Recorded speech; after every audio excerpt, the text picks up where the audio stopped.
Hello, I'm Mark Baer. Welcome to Joe Cupcake Chronicles. This is Summer Was Drunken, Part 3. What is poetry? And in Joe Cupcake's world, it's not necessarily the words, but it's a way of looking at the world. It's a way of expression. It's the poetic vision. And that's what Joe Cupcake's trying to do. He's trying to infuse his world with a little bit of soul. He's an imperfect fellow. He has trouble getting up, brushing his teeth in the morning. He does know the difference between what is Joycean and what is Proustian, but he has trouble just trying to engineer his way through the world. And one of his great pleasures is he gives himself permission. He's trying to express himself. Also, what you'll notice about Joe Cupcake is it's very consciously psychedelic. And one of the things in this, I want to give a shout out to my old friend Timothy Leary, who was a very interesting guy. And we had to channel Dr. Tim in this because poor Joe Cupcake at Absurdity Inc., they're giving him a lot of pressure. He has to come up with his first big idea, and his idea is the Cube Room.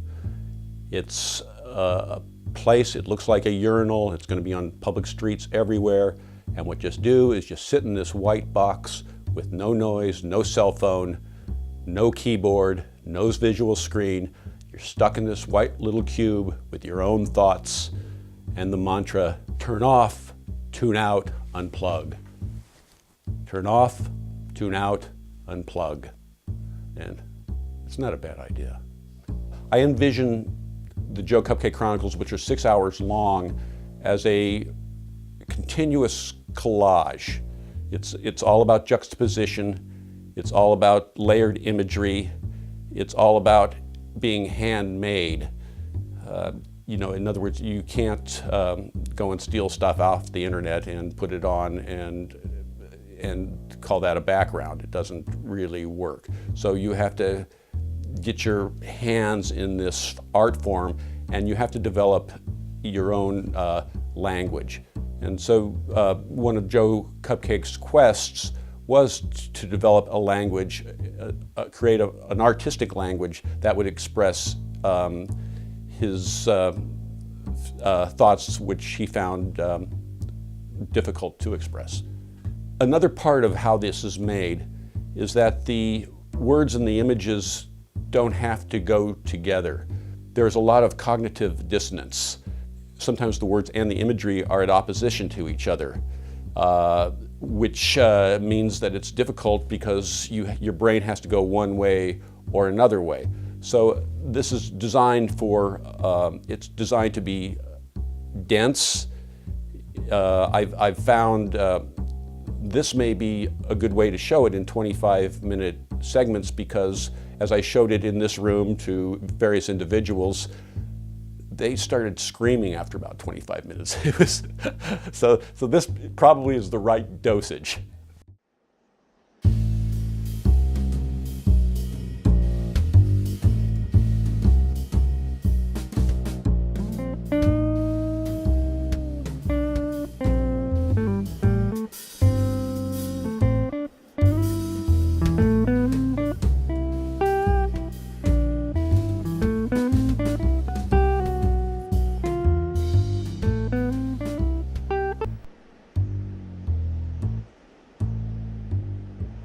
Working on a film script, big breakthrough. Joe killed a bad guy with a golf club instead of a gun. Swack. A 7-iron, smack in the kisser. At dinner, Joe told his wife about this big breakthrough. He didn't think it penetrated, as she was more concerned about the new truck she was buying. But the next day, she asked if he had made any more big advances. Yep, Joe said. Instead of just hitting the guy once, he gave him a second whack with the club. Joe was not sure how impressed his wife was with his progress. She quickly moved on to whether the Dodge dealership had called her back.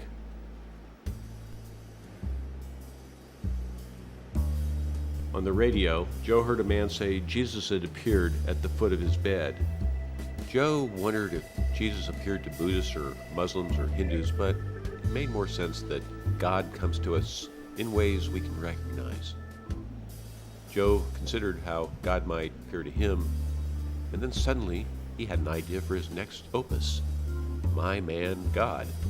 Sort of a My Man Godfrey screwball comedy where God appeared in a form Joe was prepared to see. Hey, why not William Powell in his butler's outfit? Hot cocoa, smoking jacket, misguided debutantes. He pictured an opening shot, Moses coming down from the mountain with only one commandment: maketh the hay while the sun shineth.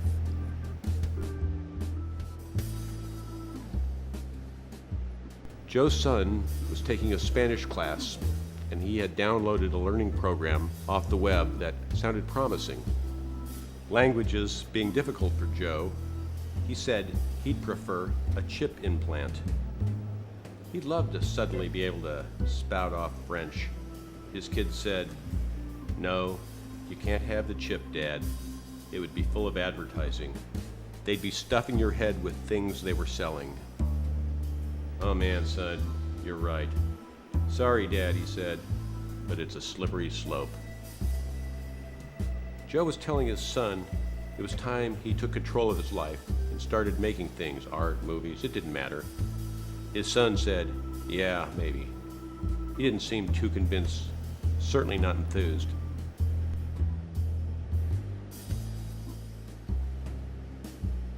They were apartment hunting. His son was almost sold on the first place he saw, a one-bedroom with no view and a gym he would never use and a pool he would never use. He liked the place because the English girl showing it was so cute. Joe reminded him that she did not live in the apartment, and likely the only people who would live in this apartment complex were dupes like him who were hot for this chick. His son saw the light, and they moved on. Later, Joe's son told him about a buddy from art school in Denver. The kid and his girlfriend smelled something bad from the apartment above, and the man who lived there would constantly be coming down to borrow a lighter to smoke a joint. The smell kept getting worse, and eventually the landlord broke in and discovered that the man had murdered a 400-pound woman. She was too big to drag out of the apartment, so he needed the lighter to burn incense. Joe told his son that if he had stories like that, he had no excuse for not writing a paragraph a day, that he should be ashamed of himself for squandering such bounty. His son said he'd think about it. Now he sees Joe writing this. He's mad Joe was stealing his story. "Life belongs to the swift," says Joe. "Snooze, you lose." And as an added bonus, he throws in fewer adjectives, more verbs, and when you use an adjective, make sure it is specific.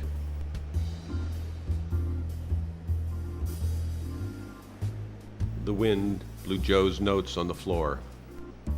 The pages with no page numbers were reassembled at random. Joe had discovered deconstruction, minimalism, beauty born of subtraction, how to use negative space, a slight moon surrounded by a circle of light, dissolved in the gray whiteness. Such fugitive feelings have always been my métier. Not the thing as we've been taught to see, but the thing itself. Crank up the illumination. God is the only being who, in order to reign, doesn't even need to exist.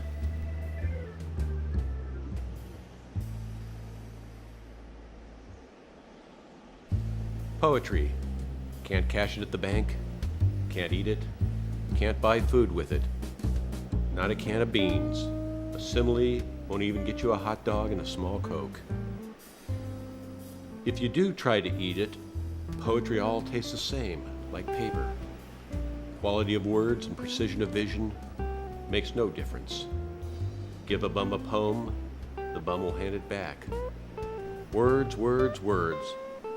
Can't even get $5 for Wordsworth. But what would life be without it? Fade 2, The Poetry Hunters. It wasn't a pretty job, but somebody had to round up the usual metaphors. Misspelled words on discarded cardboard, an indigo sky, a blonde in a convertible Mustang, a snatch of beaver torn out of a skin magazine tossed by a construction worker, along with an empty beer can. It all speaks. The last anarchist gesture is not the bomb, but the pajama party, said Binky, telling Joe about Ong's hat, an internet hoax about dimensional travel. But maybe it's not a hoax. Maybe there is a world with no shadows. Think about it, man, no shadows. Binky went on about a time when everything sparkled and everything was free. They were on the PCH at Topanga, in front of the garden display store, standing before rows of ornamental Buddhas and Hindu gods, all with price tags. Were they lawn decorations? Or were they sacred icons hiding in plain sight, visible only to poets?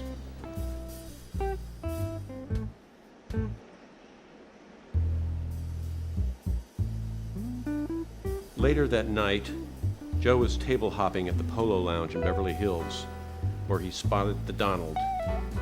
His hair was magnificent, cotton candy-ish. Joe wanted to touch it, but resisted, and instead greeted his friend Osa from Ghana and Rodney, who once worked with Suge Knight in some capacity. They called Suge Knight Big Boy. An inebriated Cuban woman sauntered over and addressed Joe's two companions. I love black men because they have huge black dicks. Joe said, "What about me?" She said, "No." After the maitre d' dragged her off, Joe saw that his friends were unfazed. Rodney said, "This happens all the time." Joe looked over to the Donald, wondering if it happened to him all the time too. Probably not, but he had no doubt that the Donald's hair was poetry, and possibly even a portal to another dimension.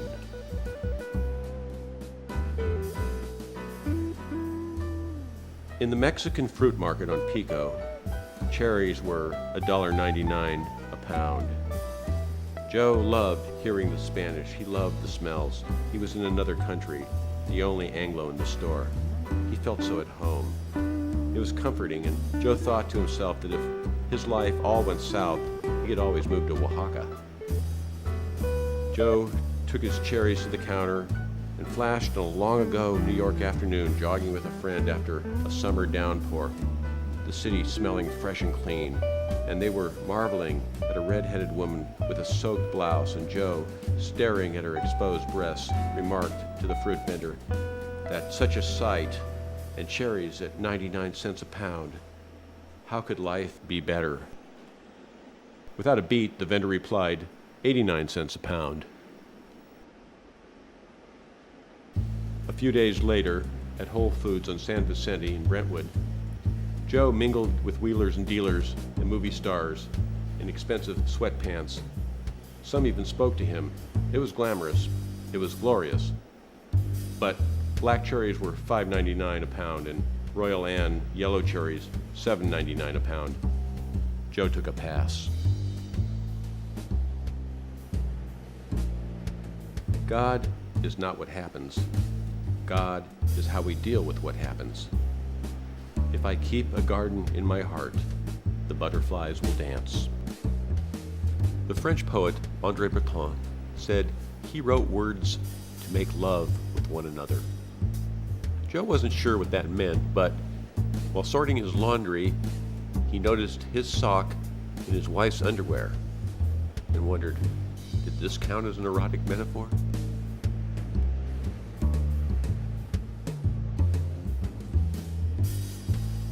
Question: what is reality? Answer: in the river of time, our life is short. It seems long, but it is the river that is long. Our time here is our time in heaven. The river is not heaven. Our life is heaven. Question: who are you? Answer: who wants to know? Or, as Frank Sinatra says, quoting Joey Brown, a friend in need is a pest. Route 46, near Culhane, California, where James Dean met his death in 1955. This is the cutoff between the 101 and the 5 freeway. The cell phone doesn't work. Joe was listening to Frank. It was so erotic. Joe was carried off in fantasy. Why? With Sinatra, it isn't the act, but the lead up to the act that is important. With Frank, it is always elegant. Some sophisto pad, the lights of Manhattan or Chicago, or palm trees in Beverly Hills. And you know Frank was with pretty girls, so you know the girls in the video are hot. Let's take it nice and easy. It's gonna be so easy for us to fall in love. Hey baby, what's your hurry? Relax and don't you worry. We're gonna fall in love. We're on the road to romance, that's safe to say. But let's make all the stops along the way. The problem now, of course, is to simply hold your horses. To rush would be a crime, 'cause nice and easy does it every time. Lyrics by Spence, Keith, and Bergman. To rush would be a crime? What kind of time frame are we talking here? Certainly not a long courtship, not years, not months, not weeks, not days. The idea is to not be under the covers until at least the first side of the LP is over. We're talking about stretching the foreplay to 20 minutes. And there is no mystery in the song, not a will she or won't she. The result is preordained. That is starkly stated by Frank, no less. The style is swinging, freewheeling, and one easy to put yourself into. This is your life, not somebody else's, not even Frank's. He's happy to just croon in the background and listen to the martinis shaking. She's wearing that short black dress. The fire is burning. You can hear the crackling logs, smell the smoke. You're dancing with her on the white rug. She pushes away, maybe returns for a kiss, and then pushes off again. You both take another sip. You can feel the temperature in the room rising. There is laughter. She teasingly sings the words back to you. You want to get her panties off, but you want to leave the dress on. Joe was seeing some 50s abstract expressionist art on the walls, maybe a Franz Klein. Then Joe could hear Frank telling him to get back to the panties. Don't worry about the walls or the couch. That's the job of the gay set designer. But nice and easy does it every time.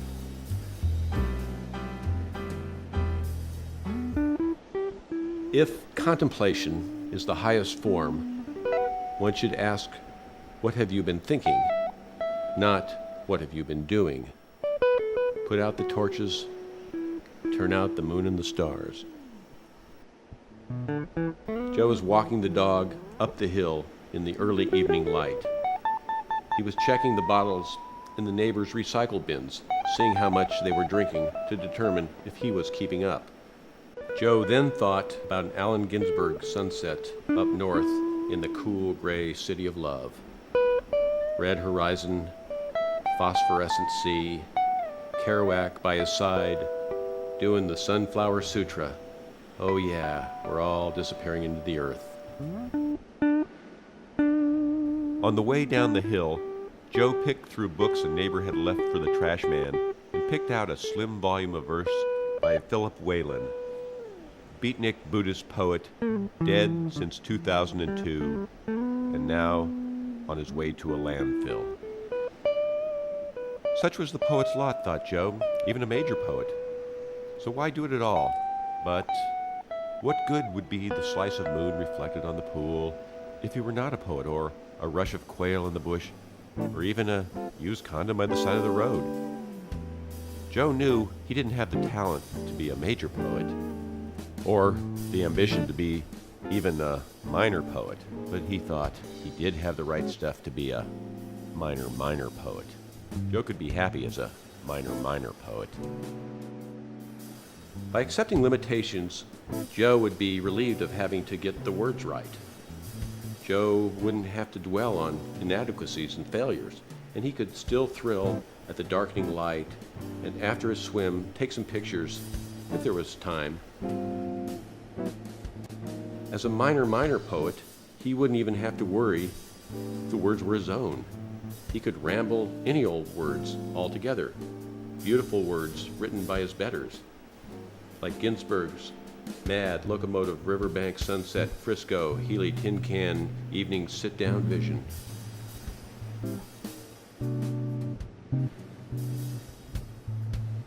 We live in a rainbow of chaos. Shadow is a color as light is, but less brilliant. Light and shadow are only the relation of two tones. Before the beginning of great brilliance, there must be chaos. Before a brilliant person begins something great, they must look foolish in the crowd. Cézanne doubted, but he also believed. His contemporaries, who were rewarded with fame and money, are now largely forgotten. Cézanne, failure all his life, now towers over them. What would he think of his success now? And if he had not been ultimately vindicated, would that have changed the high he experienced, or the discoveries he made during his days alone on his mountain, watching the light change? With art, success can never be a goal, only a consequence.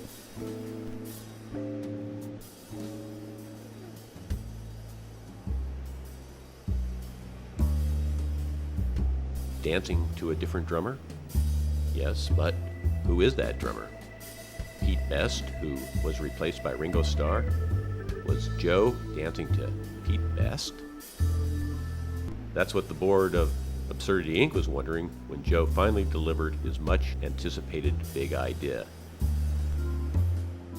They beamed him in on the big screen. Joe, in a dark suit and a red power tie, appeared against a background of white. He looked tanned, rested, but some interpreted his grin as slightly off kilter. He began, "Every successful product starts with a slogan, and so turn off, tune out, unplug." He repeated this. Turn off, tune out, unplug. He continued. Noise, traffic, Twitter, constant sensory overload, constant electronic masturbation, everyone thinking they are in a movie, no one feeling alive if someone isn't watching, twitching, texting, fingers, irritating ringtones, ringing, an inane yakking just because we can, and mind-numbing marketing everywhere. That's the cacophony of babble we live in. And so, my friends, there is an opportunity here. Money, money, money. I'm sitting in it. The audience looked at Joe. I'm sitting in it, and it's about the size of a deluxe porta potty. And soon, on the streets of New York, Paris, Helsinki, Beijing, and Berlin, I'm talking about cube rooms for mental hygiene. White walls, comfortable chair, you stare straight ahead and project your thoughts. No phone, no BlackBerry, no iPod, no laptop. You are completely cut off. Perhaps aromatherapy to remind you to smell the roses. Remember the roses? Project your thoughts. That's your life. Remember your life? You hear nothing, see nothing. There is no stimulus. You can feel the stress leave your body. Feel relief from the jingle-jangle, mumbo-jumbo of inane information as you purge toxic data excess. 3 minutes, stay 5 minutes. Soft halogen lighting, temperature controlled. First your mind will scream, then quiet will descend. Everything will become quieter and quieter. And then words that are not someone else's words. No, those are your words, your thoughts. Yes, your life. Your life. Your life can be yours again in the cube room.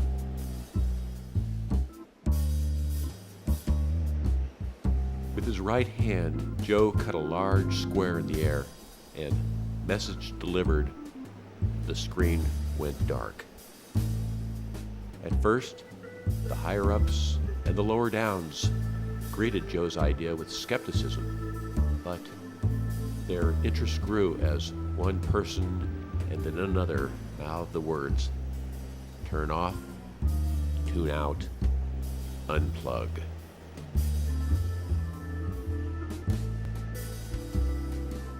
Next morning, the new management team was up bright and early with new directives. Joe was ordered to pay particular attention to small details while they took on the bigger task of turning the big boat around. All the while, Joe kept a straight face. Was he a crackpot, a loon, a fraud, a fake, a sham, a charlatan, who would float away from them like a balloon at the first chance? Or was he their man?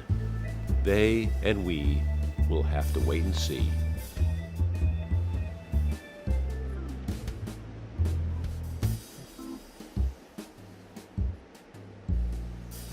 That evening, Joe stood at the edge of the cliff in the corner of his deck facing south. The chops had another minute to cook. Joe had a glass of wine in hand, a Cabernet from a local grower. He'd switched to reds now that the season was changing. He took a deep breath, put himself into a receptive state, and gave thanks and sent love to all of those in his life.